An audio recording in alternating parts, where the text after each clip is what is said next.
We are back again. It is a Tuesday, and yeah, well, there we go. We're on the air now. That's Rody along with us. We are going OT because the season continues on. The Titans winners on Saturday knocked off their first round opponent, St. Scholastica. We're talking about that one. We're talking about the second round of the NCAA playoffs. We got a lot of things to get to tonight. Coach, first of all, thanks for joining us here at Buffalo Wild. Thanks for having me. Glad to be here. You got a slow start on Saturday, but boy, did you explode after that. Drop back 10-0. Look back on the game for me. A little bit dicey there at the start as we saw a couple of turnovers turn into points like they seem to always do. Frustrated, a little anxiety. Guys were pretty excited to be out there, and you know, we go 3 and out, and then we can't stop them, and they go down to kick a field goal, and the ball gets tipped, and they get it. All the momentum was on their side right away, so then we get, you know, we give up the touchdown. I think we stopped them, and then we gave up the touchdown. So it was a long first 8 minutes of my first playoff experience and their playoff experience. So well, just try to forget about it and look at the 55-0 after that. Yeah, it turned out to be very one-sided very quickly as things got going offensively, and even the defense got into it. We've been saying for a while that the defense had to produce some points. They did late in the season. They did it again on Saturday. That was one of the wilder plays we've seen this season. Yep, that was a good play. It was an amazing fumble recovery. It started down the field. Taylor Goodman eventually fumbled it back, or maybe he pitched it back. No, he fumbled it. It was a flat-out fumble. Landed right in Nick Joel, and then Nick Joel in 4 years, you know, senior, the balls just always fall in that kid's lap, and if you watch it on tape, it's like it was planned. Well, yeah, landed right in his chest. That started off with Andrew Goodman separating the, was it the running back or the quarterback from the ball? Andrew Thompson hit. Yep. Andrew Thompson made the tackle, caused the fumble. Taylor picked it up, ran about 18 yards, and then fumbled it to Jolin, who I thought it was a pretty good run. He wasn't going to be denied getting that touchdown, so pretty happy about that. We look back on Saturday, a huge day for your quarterback, Nate. Wera came up with just a fantastic game. What was the game plan going in? As you looked at it, what were you trying to exploit on St. Scholastica? As I talked to you before where we went on the air, Nate wasn't even at practice on Wednesday. Thursday he came out there. He was sick with the flu, so to do what he did on Saturday, being not even practicing for 2 days with us, just an amazing effort on his part. And just found out today he's nominated for the Gagliardi Award, which is top 10 players in the country in Division III. I'm just so happy for him, and I'm glad he's here tonight to be able to talk with you. We'll talk with him about that. That's equal to the Heisman Trophy. For people who don't know about it, it's the equivalent of the Heisman Trophy in Division I. Yep, and he deserves it. Let's talk a little about the defense. Defense gave up some points early, but then they just seemed to be able to take over control as we went along. I think they were bigger and stronger. That's one of the reasons they had such control of the offensive line. They really shut down the run game. You asked me about the offense. The defense kind of wore them down there a little bit, and then offensively, I think, I mean, you have 400 yards rushing in a playoff game. You're doing something right, and I mean, that offensive line and Nate and all the skilled kids just work hard, and you know, it ain't going to happen this week. It's going to be a little bit different animal. Well, that's the thing about the playoffs. It does get tougher each and every round as we go along, and we've got Bethel University coming over on Saturday. Good crowd there. I want to talk a little about the atmosphere for the playoff game. That was exceptional to have that type of thing happen. Yeah, with deer hunting, it was all right. You know, I don't know what people expect, but I think for us it was awesome. And we get to do it again this Saturday, and I know that there's a lot of people that were deer hunting last week that are going to be coming out to the game this week. So to have another opportunity to showcase our team and play, it's awesome. The other thing is we got relatives coming to town, so rather than sitting around the house, come out and enjoy the football game, or tell them you're going shopping and then sneak over to the football game. What does it do? It's going to be a great game. Bethel's a great football team, great tradition. Been to the playoffs 6 times in the 2000s here, so they know what they're doing. We're not taking them lightly at all. This is it. We're ready to go. Cole Myra had a great game. We talk about the offense, running for better than 100 yards, had a couple of big runs in the afternoon. What was happening with Cole? He's getting better as we go on. I know we held back a little bit to start things off, but things for him are really starting to flow here late in the season into the playoffs. Cole's goal was to be the best tailback in the WIAC, and now you know, that's what he goes out and does every day. He just wants to be the best player, just like Nate and Caleb Voss and Whipper Firth and Hintz and Kashabuski. These kids just want to be the best players, period. And then I'll tell you who else. Jake Stefaniak had a nice day. We got him back finally from injury, and to have him back in that 1-2 punch again. You don't lose a lot when you go with Jake. No, you don't lose anything. That's the beautiful thing about our team. It's next man up, just go. I was a little surprised by the number of carries he actually had in the ball game. It seemed like not that many, and then I looked at the final numbers. I think he carried 89 times on the afternoon. You know what I really liked about the game Saturday is the way we finished. You know, the 8-9-minute drive at the fourth quarter. I mean, that's how you finish a ball game. We kept the ones in up until 4 minutes to go, and you know, I mean, if we would have done that all year, Bob, Central Iowa, you know, Point, you know, we'd probably have a top 10 defense in the country right now. But that's not what it's about. It's about staying healthy, and it's about now giving these guys the opportunity to play for 4 quarters. That's the first time our stars have played for 4 quarters in 4 weeks. Since the Whitewater game. Did you find yourself with 58 men on the roster? We had to trim it down. Was that any problem at all? Oh, it's always a problem. I feel bad for these, you know, there's 6-7 kids on the bubble. They don't know if they're going to suit up. You know, you got to put the roster up there. I mean, they want to play. They've been on the roster throughout the season.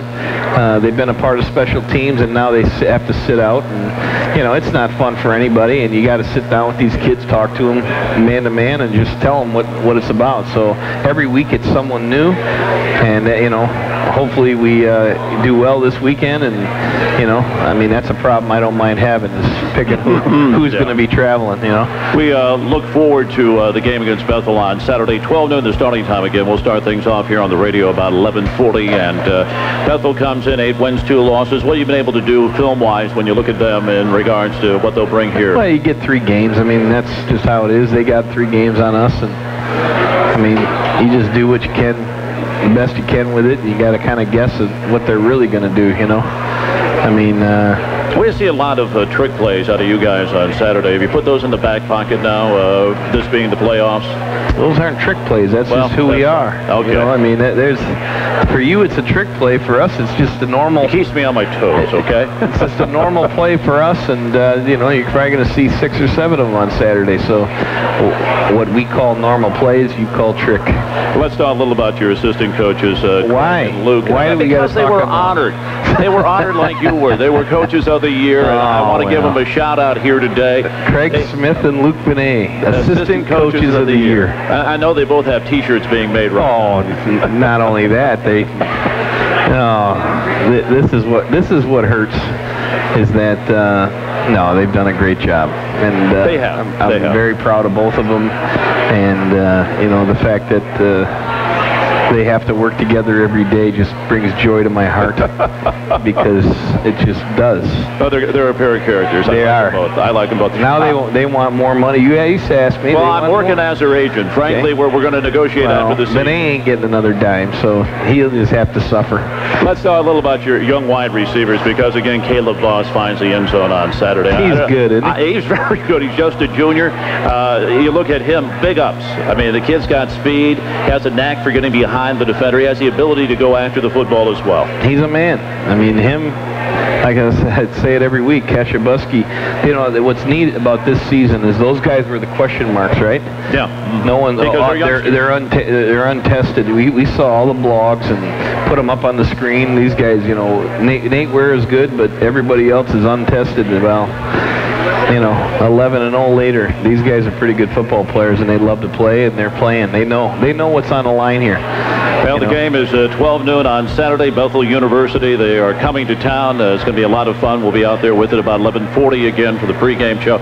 Even had some tailgating going on. We had a lot of former players there on Saturday. They were tailgating before the game. I didn't know anything about it, but I'm glad that everybody had fun. They did have fun. They did have fun. I don't know if their mamas want to know what they were doing out there, but they were having fun. They were having fun. And we're going to move on. We're going to take a 3-minute time. We're going to come back with, well, Nate Burrow. We're talking a little about Saturday's ball game. Hello, Casey. In addition to that, we'll talk with John Morelli, and Scott Jensen will join us a little later in the program. We'll see you Saturday, buddy. Thank you. Best of luck to you. We'll be back with more following this timeout. Back again here at the Buffalo Wild Wings. It is a Titan Tuesday. My pleasure to bring in the Conference Player of the Year, All-Conference again, preseason All-American Dave Wera. Man, it's been a good year, hasn't it? No, it's not too bad. It's not too bad at all. The honors keep coming, and let me get your reaction. This award, the Gagliardia, is named after a longtime coach over in Minnesota. It is the equivalent of the Heisman for Division III. What does it mean to you here to cap your season with being one of the finalists for that award?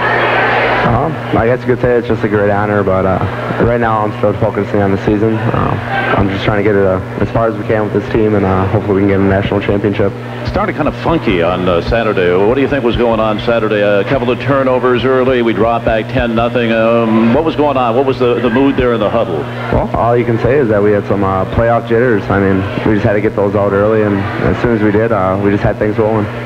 You seem to have a lot of success running the option play, tucking it under, turning the corner. What was happening on that particular play? And once again, I got to go back to the fact that Nate Ware doesn't want to go down. He doesn't want to lose. You got every yard and then some on each one of those carries. Coaches just found a play, and we just had guys in the right place, blocking the right guys, and just found some holes for me to just get through. And what about Cole Myra? He had a huge day as well on Saturday. Cole had a great day. He had a slow start, as you could see, having that fumble, drop pass or so in there. He picked it himself up, and had a talk with all the seniors, said that was his bad on his part, and just took over from that part. You got some seniors on the offense there, but I've been impressed with your younger wide receivers this year. Like Coach said, Caleb Voss was a question mark. Zach was a question mark coming in. How have you gotten to be on the same page so much of the time with them? How have they been able to have the success they've had? It's a lot of chemistry that we have in the off season and in the in season too. When we're in the training camp, we just get a feel for each other, and once we do, we just get things rolling and just get on the same page. Zach particularly has a lot of things he can do. He comes around on the end around every once in a while. He does a great job on the wheel route, has a possibility of just getting by people as well. So he's a triple threat for you coming out of that backfield or the wide receiver spot. Yeah, Zach's an all-around player that we have. He can line up in the backfield, be a running back for us, or he could just be in the slot, and he causes a lot of mismatches, and that's what the coaches are trying to do, and he's just doing a great job this year. What's been your favorite thing so far this season when you look back on it? This long win streak the Titans are currently on, 13 games in a row, the longest in the nation. What's been your favorite when you look back?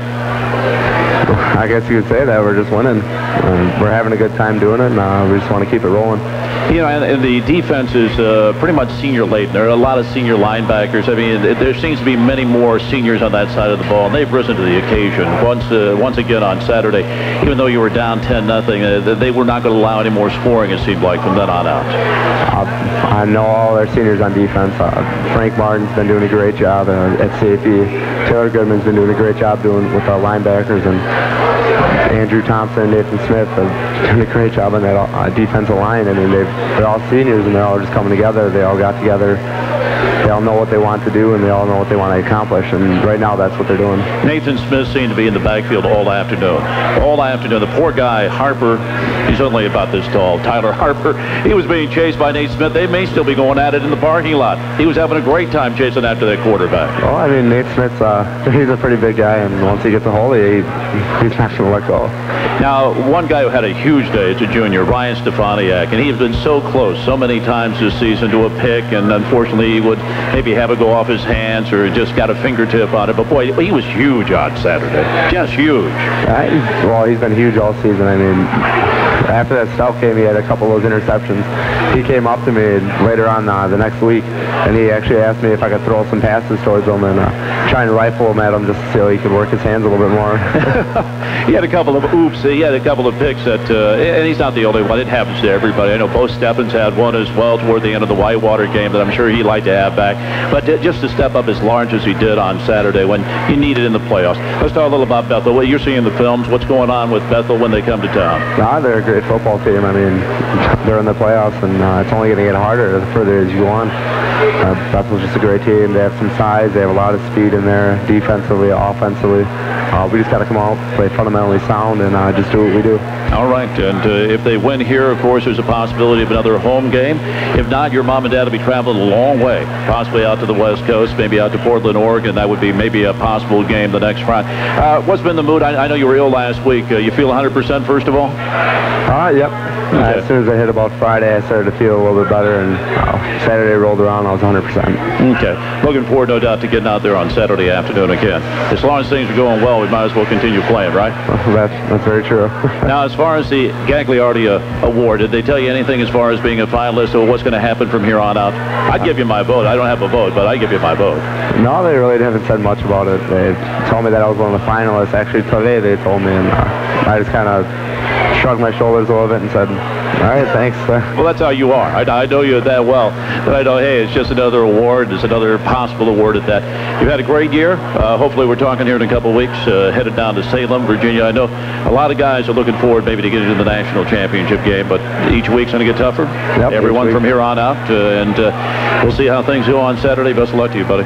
Thank you. Nate Wera, Oshkosh North grad. Let's get that in, because otherwise these people would have my head. We'll take another 2-minute timeout. We're talking to John. We're talking with Scott coming up following the break. We're live from the Buffalo Wild Wings. It is a Titan Tuesday on WOSH. We are back again. Buffalo Wild Wings is the location for Titan Tuesday, and we've got along with us a couple of guys. I'm trying to get everybody zeroed in here. Scott's along with us, Scott Jensen, and also along with us we've got John Morelli. John, of course, is the man for the Titan Touchdown Club. So we'll talk a little. There we go. Now I sound a lot better. I'm out of the hole, guys, and now we got it all set to go. I like that a lot better. First of all, thanks for dropping by tonight. Thank you. Thanks for having us. I know there's a couple of special events we want to talk about. Let's talk first of all about we're collecting some things here during the holiday season, helping folks out. Scott, I know you're involved in that, so we'll start there. What do we got going on as far as that? For the next month, we have football's leading the charge with a food drive. December 21st, they're going to be, they offered $1,000 for Feeding America to come back to Oshkosh for a mobile food pantry, as well as Molina Healthcare is one of the other companies helping out. They're going to be collecting hats and gloves to give back to people who are less fortunate in town and need hats and gloves, as well as Walgreens is coming there to donate free flu shots. So it's a whole community effort to... Well, I could use one of those. Nate Wera could use one of those about a month ago. But so free flu shots as well? Everything. It's just taking care of the community, making sure we do our part, and that's just them leading the part as well as every other team in our program is doing some way, shape, or form helping out. And now, why is it so important that you guys give back? Because a lot of people go through and, hey, I'm going to the university, or I'm playing football, or I'm playing some other sport. Why? Why give back to the community? Why is it so important to the Titans to do that type of thing? I think it's one of the biggest reasons that we wanted to support our athletes through is giving them those opportunities to help out and give back to the community, because sometimes they need a little extra push to get out there in the community and do their part and be good citizens, lead by example, as they're not only seen out on the playing field in front of the community, but they need to be out in the community being active, taking a leadership role. It really helps build them character for when they go on. Maybe it helps them find something else that they like to do after they graduate, but it's just a really good experience for them. I know they've been involved with you, John, and I would take your Habitat for Humanity Restore hat on, but the football team helped you guys out in doing some things at the old Park Plaza Hotel downtown, did they? Correct. They helped us with that. They helped us move all the furniture from all the rooms down to the first floor last March, and then not only that, but they were also in the very beginning when the Restore was still setting up, and we needed a lot of hands to move items around and set the store up. So they've really been an active participant with Habitat. And then I know with the Old Glory Honor Flights, they were involved with that the last couple of times around, helping vets get on the plane during EAA to make their trip to Washington, D.C. So it's good to see them out there in the community. It's good to see them out doing things like that. Correct. You know, they did that, and then they every spring they get together with Boys and Girls Club. They partner up there, and they go up to the camp by New London, and they go up and they help clean up the camp and get that ready for the summer camp. Now, these are things you don't hear about. You know, I'm glad we got you guys on the air to talk a little about some of the things behind the scenes that athletics is doing at UW-Oshkosh. Yeah, it's great. I mean, we'll have hopefully some content coming out in the near future to show what everybody else is doing. But just outside of football, we have men's soccer's going to be doing some bell ringing for the Salvation Army for like 6 different dates. Women's soccer doing a fundraiser, selling coffee beans right from Pan America. just everybody's doing their part. Baseball's leading the charge, doing a community blood drive. If you look around and look on the website. Now, can we find out more about these things on the website? If I went to the Titan website? Yeah, if you went to the website, I think next week on Monday we should have a release coming out with all the different things that we're doing, how you can get involved. You can contact me at our office, get a hold of me. I can let you know how you can donate money, how you can get involved, or just what organizations are out there that need help, because every day we field requests. We can't always do every single thing that we get, but I'm sure there's a lot of people out there who are willing to help. You know, one of the things I enjoyed when I was working with professional sports team was getting out in schools with athletes. Kids love athletes, and it's always nice to get out in the schools and be a part of some of the things going on in the schools with that. Correct. The team has been out. They've gone to some of the different schools and did some reading programs with the grade school children, which is very important, because there again, you get to have that relationship between a player and a youth. All right, the food drive is on the 21st of December, right? That's correct. Okay, that day I get my free flu shot. Yep. In addition to that, we've got food collection going on. Yep. And we got some other things going on that day as well, right, Scott? Yeah, hats and gloves will be collected. We want to thank Northwestern Mutual Financial Network. They offered to match the football team's $1,000 donation. John, did you have anybody else that matched recently? Not yet. We're still working on a couple. We are. The Titan Touchdown Club was asked by Coach Cerrone to put in $1,000, and we said yes, we would do that. So Northwestern Mutual has matched that, and we are looking for any other partner out there that would like to match that, so we could try to feed families for the Christmas holiday. Okay, we got to wrap things up here in just a minute. I want to go back to what you guys do besides that, because Titan Football Club is very much involved with what's going on here in the playoffs. You guys will be back there again on Saturday. I can enjoy a free lunch because I'm me, but you guys have that for your Titan Touchdown Club members, and then you teamed with the Alumni Association last time around, right? Yes, we did. We're going to team partner up with the Alumni Association again. The tailgate party starts at 10 o'clock, and we're going to have chili for this game, which is the perfect meal for this coming Saturday. And it's going to be a little on the chili side. It will be. And okay. if there's a non-member, non-Titan Touchdown Club member that would like to partake, we ask for a $5 donation. Right. So, and then we do a fifth quarter after the game over at Portello's, and everybody's invited. And again, that's part of your membership with the club. But then, if you want to partake in it, we ask for a $5 donation. Okay, that's going on Saturday. You'll start about 11 o'clock with the game time, 12 noon. So come on over early and meet some Titan fans, and maybe somebody you played football with if you're a former football player. We saw a few of those guys there on Saturday, didn't we? Yes. Scott, your real job is marketing for the university's athletic programs, and if people are interested in becoming partners with the university, you're the point man on that. There are a lot of great opportunities out there. Sports marketing is it's something a lot of people want to become involved with their business. That's correct. Yeah, you always get a hold of me. We're always willing to work with other people in the community to get them involved. If they want to support the Titan Athletics, we're always open to bringing in new supporters. All right, simple as that. You can find out more at the website, UW-Oshkosh, EDU, and they'll have all the information there. I got to wrap things up. We've run out of time. Had a great night. Pat Cerrone dropped by, the head coach of the football team. Nate Wareham, finalist now for the equivalent of the Heisman Trophy in Division III. We got any campaigns going on to help him get over the top here? We're going to do something there? No, right now I know we have... There's a lot of soliciting at the D1 level. I don't know if you can do that at D3. Right now, the one thing we got is the vote for Coach Cerrone. That's right. Mutual quote. You got just go to the website and you can click on the link that says vote for Coach, and you click right there. And then not sure what we have brewing up yet for Nate Wareham, but maybe something. One thing we do have brewing is football coming up on a Saturday afternoon. It's round 2 of the NCAA playoffs. They take on Bethel University again, 11:40 for the pregame show. We'll start things off at 12 noon on WOSH. My thanks to Gary back in studio. I'm going to leave you with a couple minutes for our sponsors, and then we'll come back next week. I think we're slated here next Tuesday as well, right? If things go right? That's correct. Okay, we'll be back here next Tuesday from the Buffalo Wild Wings. Good night, everybody. Thanks for listening.